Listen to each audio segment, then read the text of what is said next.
C'est à la majorité des honorables conseillers présents que le volet recettes de la loi des finances rectificative 2024 a été adopté.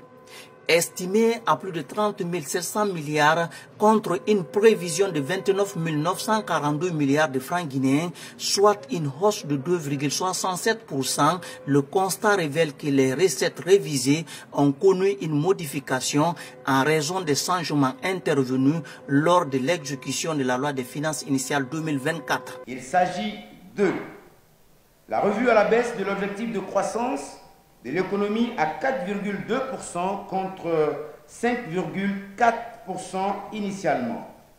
La nécessité de réduire le déficit budgétaire à 3,32% initialement prévu à 3,81% du PIB. L'augmentation des recettes intérieures de 544,91 milliards.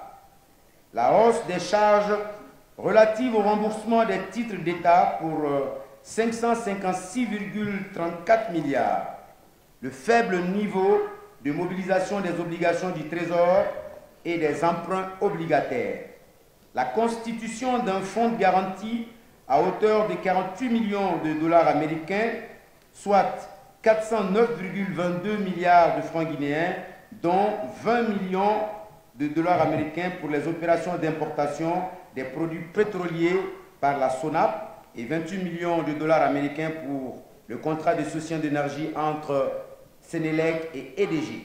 Dans le souci d'élargir l'assiette fiscale, d'améliorer certains impôts et de renforcer l'action en recouvrement, le CNT a insisté sur certaines mesures.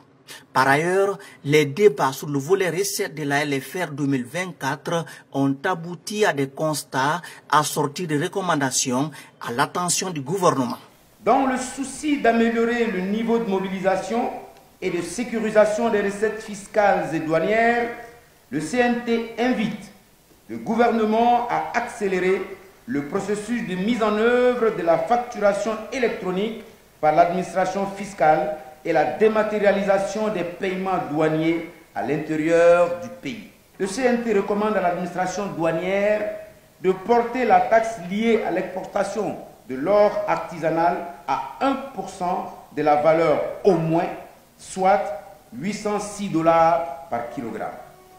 Par ailleurs, il invite le gouvernement à prendre des mesures sévères contre la sortie frauduleuse des métaux précieux, qui est l'une des causes principales de la déperdition des ressources. Pour maximiser les recettes de l'État, le CNT invite le gouvernement à redynamiser la Task Force Mines, Revenus et tous les autres cadres de concertation pour les secteurs pourvoyeurs de recettes. Désormais, qu'il y ait une taxe minimum dans le cadre du pilier 2 de l'OCDE de 15%. Et l'une des clauses de ce pilier est que toute taxe, tout impôt que vous ne payez pas dans le pays où vous opérez, vous aurez à le payer dans le pays où vous êtes enregistré. Donc, nous sensibilisons tous nos partenaires sur le fait que vaut mieux créer de la richesse là où vous opérez. Et c'est ce qui va être fait dans le cadre de Simandou.